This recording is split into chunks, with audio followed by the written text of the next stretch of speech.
सुनीति माँ ध्रुव जी को गोद में लेकर के पूछती है कि बेटा क्या हो गया, क्यों रो रहे हो। लेकिन ध्रुव जी इतना रो रहे हैं कि ध्रुव जी से बोला नहीं जा रहा है, कंठ अवरुद्ध हो रहा है ध्रुव जी का, बोल नहीं पा रहे हैं, इतना क्रोधित हैं ध्रुव जी महाराज। आज कहते हैं शोक दावा नीना दावल दावल देव वाला। इतना सब कुछ सुनकर भी माता हृदय से लगा करके ध्रुव जी को समझा रही है।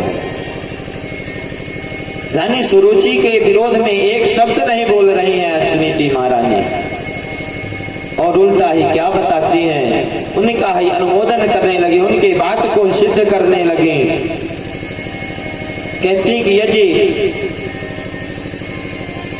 बोली है कि पहले भगवान का भजन कर और भगवान से आशीर्वाद मांगो कि मैं पहले सुरुचि माँ के गर्भ से जन्म लूं, तो कौन सी गलत बात बोली है। मैं तो तुझे पिता के बारे में नहीं बता सकी, तुम बार बार पिताजी के बारे में पूछती थी, और आज तेरी छोटी माँ परम पिता जगत पिता परमात्मा के बारे में बता दी है, तो उससे बड़ी माता कौन होगी तुम्हारी। एक माता का अधिकार होता है, यदि डांट दिया तो क्या होती है, तो आखिर आपकी माँ। तुम्हें गाली तो दिया नहीं, यदि गाली दिया है तो क्या तुम्हारे शरीर में कहीं लिपट गई है। इस प्रकार से सुनीति माँ समझाने लगी, देख बेटा सत्यम सुरुच्याभिहितम भवान में यद्युर भगाया उदरेक रहिता। उसने तुझे अभागिन का बेटा कहा तो कौन सी गलत बात बताई। तू एक दुर्भागिन का संतान है, यदि मैं अभागिन नहीं होती तो आज मैं भी राजमहल पर होती। उसने ठीक बताया है, आज उसने तुझे परमपिता परमात्मा के बारे में शिक्षा दिया है। परमपिता परमात्मा कौन है यह जान ले, उनसे भेंट कैसे होगी यह माँ समझा रही है कि बेटा यह भगवान एक जगह नहीं रहते हैं। माँ जैसे ही ये बोली कि बेटा भगवान एक जगह नहीं रहते हैं, तो बोली माँ पहले तो ये बताओ कि तुम बार बार बोल रहे हो जगत पिता परमात्मा भगवान, ये है कौन, मैं तो अभी तक जानता भी नहीं। ध्रुव जी महाराज आज 5 वर्ष की अवस्था में, 5 वर्ष का बालक एक अबोध बालक माना जाता है। आज मैया बता रही है कि बेटा भगवान सर्वत्र है, जहां भी देखोगे वहां भगवान की महिमा दिखाई देती है। उठते बैठते सोते जागते पेड़ पौधों में जहां देखोगे बेटा वहीं भगवान ही दिखाई देते हैं। हरि व्यापक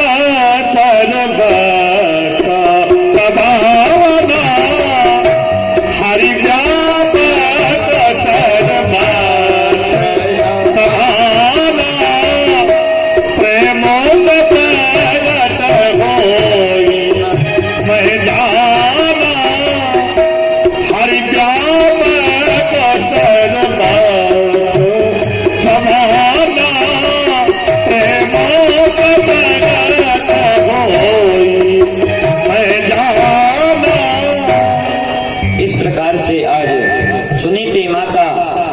ध्रुव जी को बता दें कि बेटा परमात्मा सभी जगह है।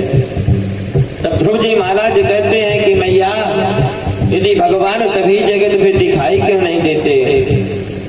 सुनीति मैया कहती है कि बेटा कण कण में परमात्मा की सत्ता व्याप्त है, हमें दिखाई नहीं दे रहे हैं, केवल जब हम परमात्मा का भजन करेंगे तब हमें परमात्मा दिखाई देंगे। कहते हैं बिनु हरि कृपा मिले नहीं संता। आज ध्रुव जी महाराज परमात्मा के बारे में जान गए, भगवान के बारे में जान गए।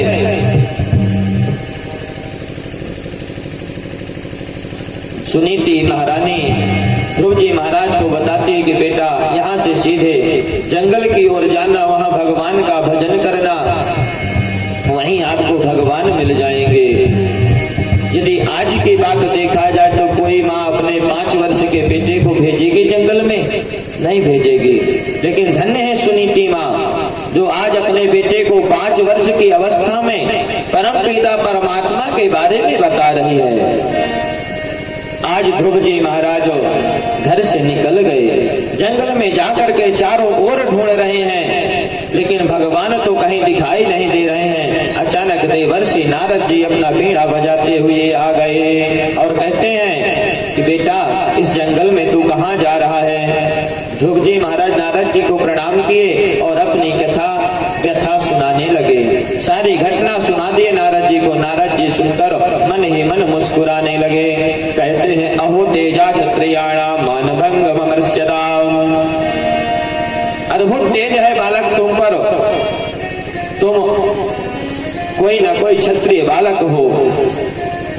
यह 5 वर्ष का क्षत्रिय कुमार आज अपनी सौतेली माँ की वचनों से व्यथित होकर भगवान को पाने के लिए जंगल में निकल पड़ा है। नारद जी सोचते हैं, मैं पहले इसका परीक्षण कर लूं। आज नारद जी महाराज 5 वर्ष के बालक का परीक्षा ले रहे हैं, क्योंकि आजकल कहावत कहते हैं, घर में हुई खटपट चल बाबा के मठ पर। कहीं इस तरह से घर से भाग करके तो नहीं आ गया? नारद जी अनेक प्रकार के प्रश्न कर रहे हैं। बेटा, अभी यह तुम्हारी उम्र खेलने कूदने की है। तुम अभी से जंगल में आ गए हो। अभी संसार में रह करके कुछ खेलो कूदो, मौज करो, पढ़ाई लिखाई करो। बोले महाराज, मुझे तो जो खेलना था मैं तो खेल लिया। मैं तो भगवान को जानने के लिए आया हूं कि भगवान मुझे कहां पर मिलेंगे। तब नारद जी कहते हैं, बेटा, यहाँ जंगल में अनेक प्रकार के बड़े बड़े शेर हाथी रहते हैं, तुम्हें साबुत ही निकल जाएंगे। ध्रुव जी महाराज कहते हैं कि महाराज, मेरा कोई कुछ नहीं बिगाड़ सकता, आप तो केवल भगवान के बारे में बताइए। तब कहते हैं नारद जी कि बेटा, यहाँ तो न जाने कितने संत हजारों वर्षों से तपस्या कर रहे हैं, आज तक एक झलक नहीं देखा। तुम कैसे देख लोगे? नारद जी महाराज हर प्रकार से परीक्षण ले लिए ध्रुव जी की और कहते हैं कि बेटा, मैंने तुम्हें अच्छी तरह से परख लिया, तेरे सामने किसी का कोई ज्ञान नहीं चढ़ेगा। ध्रुव जी महाराज नारद जी को प्रणाम किए। बोले महाराज, आप तो हमें परमात्मा से पाने का कोई सरल उपाय बताइए। आज नारद जी महाराज ध्रुव जी को गुरु मंत्र देते हैं। कौन सा मंत्र देते हैं, आइए देखते हैं। ओम नमो भगवते वासुदेवाय। ओम नमो भगवते वासुदेवाय। ओम नमो भगवते वासुदेवाय। ओम नमो भगवते वासुदेवाय। वासुदेवाय प्रभो नंद नंदनाय। वासुदेवाय प्रभो नंदनाय। ओम नमो भगवते वासुदेवाय। ओम नमो भगवते वासुदेवाय। रक्षा भी मेरी करो वासुदेवाय। रक्षा भी मेरी करो वासुदेवाय। मुझ पर भी कृपा करो वासुदेवाय। मुझ पर भी कृपा करो वासुदेवाय। ओम नमो भगवते वासुदेवाय। ओम नमो भगवते वासुदेवाय। ओम नमो भगवते वासुदेवाय। भक्तों के प्राणनाथ वासुदेवाय। भक्तों के प्राणनाथ वासुदेवाय। दीनों के नाथ हो तुम वासुदेवाय। दीनों के नाथ हो तुम वासुदेवाय। ओम नमो भगवते वासुदेवाय। ओम नमो भगवते वासुदेवाय। ओम नमो भगवते वासुदेवाय। ओम नमो भगवते वासुदेवाय। आज नारद जी महाराज ध्रुव जी को मंत्र दे दिए। तुलसीदास जी महाराज रामायण में लिखते हैं कि गुरु बिनि भव निधु तरई न कोई, जो बिरंची शंकर सम होई। के बिना हमारा इस संसार से उद्धार नहीं हो सकता है।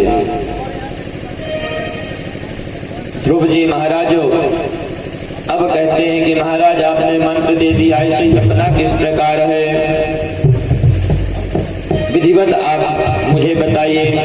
तब नारद जी महाराज कहते हैं कि बेटा तुम यहाँ से सीधे मथुरा की ओर चले जाओ। परम पावन मोक्षदायिनी मथुरापुरी में जाकर के यमुना में स्नान करके भगवान इस मंत्र का जाप करो। यदि भगवान की कृपा होगी तो शीघ्र ही आपको परब्रह्म परमात्मा की प्राप्ति हो जाएगी। ध्रुव जी महाराज चल दिए मथुरा की ओर। यमुना जी में स्नान किए और बैठ गए। मधुबन में जाकर के बैठ गए भजन करने के लिए और नियम लिए। क्या नियम लिया ध्रुव जी महाराज? तिरात्रांते कपित्थवदरासनः।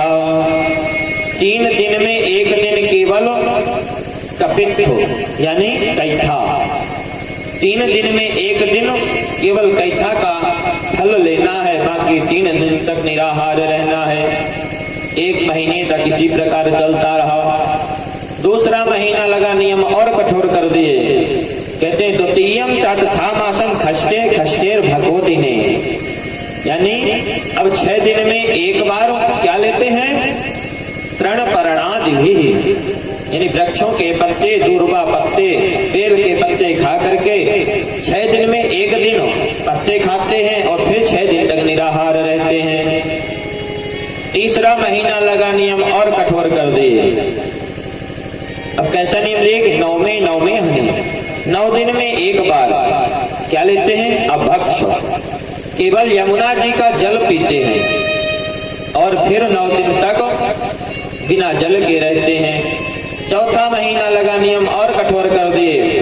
चतुर्थम अपि वै मासम द्वादशे हनि, 12 दिन में 1 बार केवल वायु का आहार लेते हैं, यानी 1 बार हवा ले लिए शरीर में, अपने मुंह से सांस खींच लिए और फिर 12 दिन तक कुछ नहीं लिए। यह इसे योगिक क्रिया कहते हैं, इसे योगी लोग करते हैं।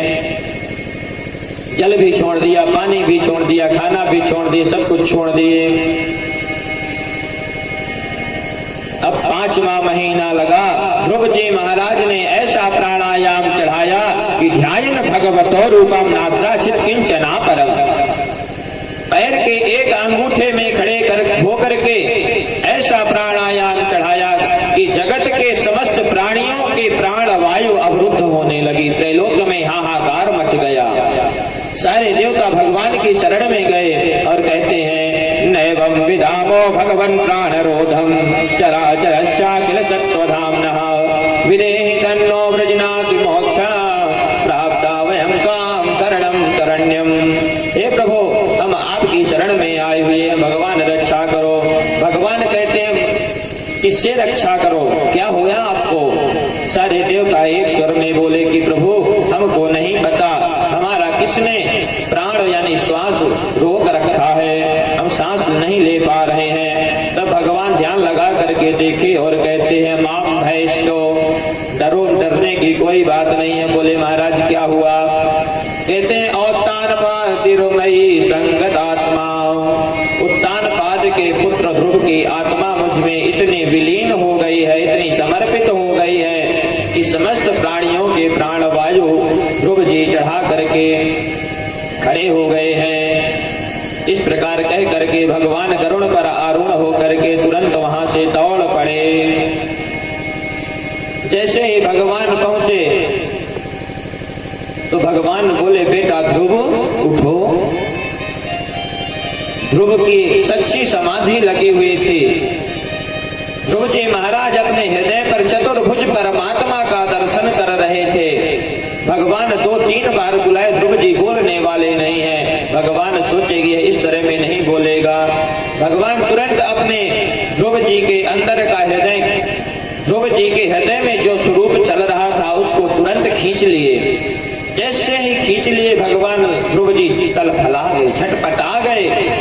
तुरंत आंख खोल करके देखे कि जो जिसका दर्शन मैं अंदर कर रहा था आज उसका दर्शन मेरे सामने हो रहा है। परब्रह्म परमात्मा मेरे सामने खड़ा हुआ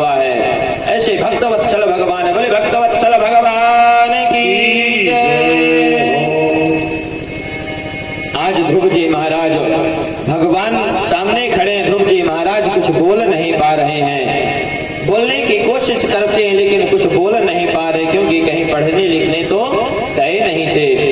भगवान के हाथ में शंख था, स्पर्शो बालम कृपया कपोले। ध्रुव जी महाराज के गाल में भगवान अपना शंख स्पर्श करा दिए। ध्रुव जी को सारा वेदांत कंठस्थ हो गया। ध्रुव जी महाराज आज भगवान की स्तुति कर रहे हैं। योऽन्तः प्रविश्य मम वाचमिमां प्रसुप्ता संजीवयत् किल शक्तिधरा स्वधाम्ना अन्याश्च हस्तचरण श्रवणत्वगादि प्राणान् नमो भगवते पुरुषाय तुभ्यम्। हे प्रभु, आपको बारंबार प्रणाम है। ध्रुव जी महाराज कहते हैं, प्रभु जी आज आप दर्शन दे दिए हैं मुझे, मेरी लगन आपसे लग गई है प्रभु, ऐसी लगन प्रभु जी आप हमारी लगाना कि जीवन भर मैं आपके आंखों से ओझल ना हो पाऊं। प्रभु जी मेरी ऐसी आप बुद्धि बना दीजिए। गन मत छोड़ना प्रभु जी मोरी लागी लगन मत छोड़ना, हरि जी मोरी लागी लगन मत छोड़ना, लागी लगन मत छोड़ना, तेरे प्याम लागी लगन मत छोड़ना, हरि जी मोरी लागी लगन मत छोड़ना।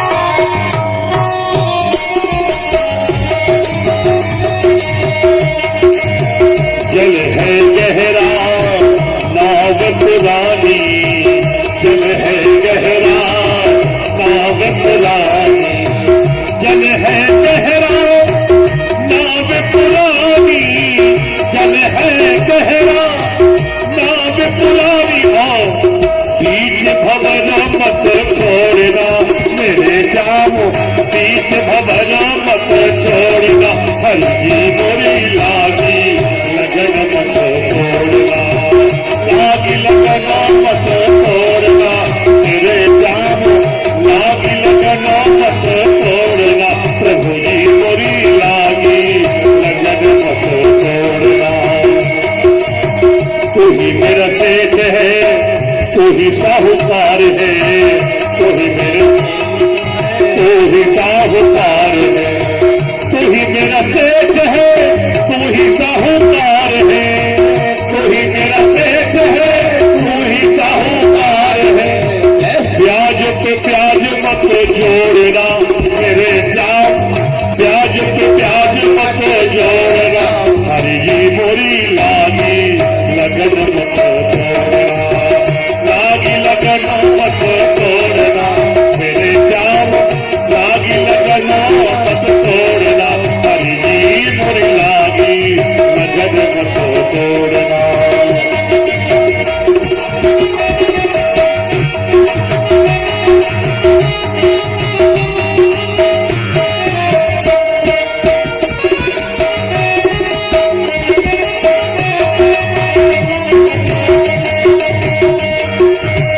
अपने भक्त की विनती सुनियो, अपने भक्त की विनती सुनियो, अपने भक्त की विनती सुनियो, हाथ पकड़ो मत छोड़ना तेरे जाम, हाथ पकड़ो मत छोड़ना, हर जी मोरी लागी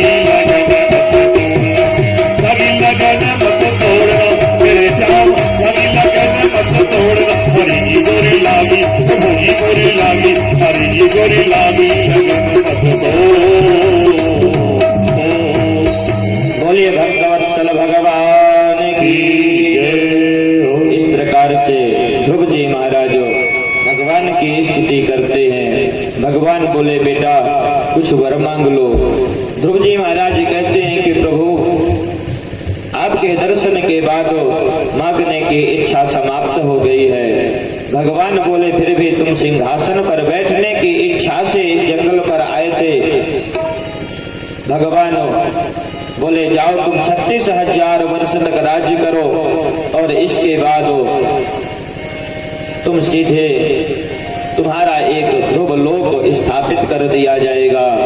आज ध्रुव जी महाराज भगवान के दर्शन करके जैसे ही अपने राज्य को लौट रहे थे, उत्तानपाद और सुरुचि महारानी समस्त प्रजा के लोगों को लेकर के ध्रुव जी महाराज की अगुवानी के लिए गए। ध्रुव जी महाराज आए, ध्रुव जी महाराज का राज तिलक किए और ध्रुव जी महाराज सुंदर 36,000 वर्षों तक राज किए। और राजा उत्तानपाद ध्रुव जी से शिक्षा लिए कि यदि ध्रुव जी भगवान का भजन करने के लिए जंगल में जा सकते हैं तो क्या मैं नहीं जा सकता। आज उत्तानपाद जंगल की ओर भगवान का भजन करने के लिए चल दिए। ध्रुव जी महाराज का विवाह हुआ। कालांतर में उत्कल और वत्सर नाम के 2 बेटे हुए। जो ध्रुव जी महाराज के छोटे भाई थे उत्तम, उनका झगड़ा यक्षों से हुआ और यक्षों के हाथ से उत्तम मारे गए। सुरुचि माँ बेटा को ढूंढने के लिए निकली, जंगल में दावाग्नि में अपने देह को भस्म कर दी। ध्रुव जी महाराज को पता चला तो यक्षों पर आक्रमण करके आज ध्रुव जी महाराज यक्षों का संहार कर डाले। तब वहां पर कुबेर आए और बोले बेटा ध्रुव आपको यह बात अच्छी नहीं लगती। कुबेर जी से ध्रुव जी महाराज माफी मांगे और अपने बच्चों को सत्ता का भार सौंपकर संतों के साथ बैठकर भजन करने लगे। सुंदर 36,000 वर्ष ध्रुव जी महाराज के संपूर्ण हुए। एक अलौकिक विमान आया। पार्षदों ने कहा भैया ध्रुव हमारे साथ आप चलो। जैसे ही विमान की ओर ध्रुव जी महाराज बढ़ने लगे तो एक स्त्री आई, उसका क्या नाम था, वह मृत्यु थी। मृत्यु आई और ध्रुव जी महाराज से हाथ जोड़कर बोलने लगी प्रभु आज तक मुझे स्पर्श किए बिना इस दुनिया से कोई नहीं गया। विमान के पास झुककर खड़ी हो गई, सीढ़ी का काम कर रही है। बोली कि प्रभु आप मेरे ऊपर पैर रखकर, मेरे सिर पर आप पैर रख कर के आप विमान पर चढ़ जाइए तो मेरा मान रह जाएगा, क्योंकि इस पृथ्वी पर जो कोई आया है उसे जाना जरूर है। केवल ध्रुव जी महाराज यहाँ से सीधे गए थे, मृत्यु को स्पर्श करते हुए उनको भी जाना पड़ा था। जैसे ही विमान पर ध्रुव जी महाराज बैठ करके जा रहे थे, थोड़ा सा ध्रुव जी महाराज का मुख मलिन दिखाई दिया। भगवान के पार्षद बोले बेटा ध्रुव आपका मुख मलिन दिखाई दे रहा है, क्यों? ध्रुव जी महाराज बोले कुछ नहीं, मुझे मेरी माँ की याद आ रही है। भगवान के पार्षद बहुत अच्छी बात कहते हैं कि जिस माँ के तुम जैसे पुत्र हो जाएंगे उसकी माँ भला इस मृत्यु लोक में कैसी रख सकती है। बेटा आगे आगे देखो एक विमान जा रहा है, देखो जरा उसमें कौन है। ध्रुव जी महाराज देखे तो उसमें सुनीति माँ जा रही थी। तब ध्रुव जी महाराज के चेहरे पर हंसी आ गई। कहते हैं भगवान का नाम यदि किसी भी प्रकार से हम लेंगे वह अपना चमत्कार तो दिखाएगा ही दिखाएगा। ध्रुव जी महाराज यहाँ से परम गति को प्राप्त किए। ध्रुव जी महाराज के वंश में आगे चल करके धर्मात्मा राजा महाराज अंग हुए। अंग महाराज बड़े ही धर्मात्मा थे। इनके एक बेटा वेन हुआ, एकदम नास्तिक। जितने धर्मात्मा राजा थे उतना ही नास्तिक उनका पुत्र था वेन, महाराज उग्रसेन की तरह। महाराज उग्रसेन जितने प्रतापी, जितने धर्मात्मा राजा थे, ठीक उनके विपरीत कंस था। इसी प्रकार से महाराज अंग के एकदम नास्तिक बेटा हुआ वेन से दुखी होकर महाराज अपने राज्य को त्याग करके एक गुफा में प्रवेश हो गए। सैनिकों ने अनेकों घोड़े दौड़ाए ढूंढने के, लेकिन मिले नहीं। महाराज अंग का कहीं कोई पता नहीं चला, लेकिन प्रजा से मिलजुल कर वेन को ही राजा बना दिया गया। अब क्या करें भाई, राजपुत्र है, राजा का लड़का, उसे ही राजा बनाना पड़ेगा। अधिकार उसके हाथ में आ गया तो सबसे पहला प्रस्ताव रखता है वेन, न यष्टव्यम न दातव्यम न होतव्यम द्विजा क्वचित् इति निवारय धर्मो वेदिघोषेण सर्वशः। नैष्टव्यम न दातव्यम, यज्ञ कोई नहीं करेगा, कोई दान नहीं करेगा, कोई किसी को भोजन नहीं करवाएगा, कोई कथा नहीं सुनेगा, कोई ब्राह्मण भोजन नहीं करवाएगा। सबसे पहले इस प्रकार से नियम निकाल दिया, जिसको यदि बहुत करने की इच्छा है तो मेरे नाम से करे। पूजन करना तो वेनाय नमः करो, आवाहन करना वेनाय नमः आवाहयामि स्थापयामि पूजयामि। पंडित जी पढ़ा करते हैं ना पूजन में, आवाहयामि स्थापयामि पूजयामि। प्रभु आप यहाँ पर आइए, स्थापित हो जाए, बैठ जाइए, विराजमान हो जाइए, हम आपका पूजन करना चाहते हैं। इसी प्रकार से वेन बोल रहा है कि यदि हवन करना तो मेरे नाम से करो, वेनाय स्वाहा। सारे महात्मा समझाने के लिए तो महात्माओं को ही गाली देने लगा वेन। कहते हैं कि बालिशावत यूयम वा अधर्मे धर्म मानिनः ये वृत्तिरम पतिमित्वा जारम पतिमुपासते। वेन बोला, तुम लोगों ने अधर्म को धर्म मान रखा है, तुम्हारी बुद्धि खराब हो गई है, मूर्ख हो आप लोग। महात्माओं को इस प्रकार से गलत गलत बातें बोलने लगा। महात्माओं को बहुत क्रोध आया। हन्यताम एषो पापः प्रकृति दारुणः। क्रोध में आकर संतों ने बड़े जोर से दहाड़ा कि वेनो गोविंदाय नमो नमः हो गए। वेन के प्राण छूट गए, धरती पर गिर गया, संत बड़े चक्कर में पड़ गए। एक तो राजा था किसी प्रकार का, वह भी चल बसा। अब क्या करें? मंत्रों के द्वारा वेन के शरीर का मंथन किया गया, उससे एक काले कलूटी निषादी की उत्पत्ति हुई। बोले महात्मा मैं क्या करूं? बोले अब तुम तो चुपचाप बैठ जाओ, किसी काम के नहीं हो। पुनः मंथन किए तो एक सुंदर बालक और बालिका का प्रादुर्भाव हुआ, जिनके हाथ में शंख चक्र गदा पद्म देखे महात्मा प्रसन्न हो गए और महात्मा बोले जय हो प्रभु, आप तो साक्षात हमारे पास आ गए हैं। आज भगवान समस्त संतों के पास आए, इनका नाम प्रथुर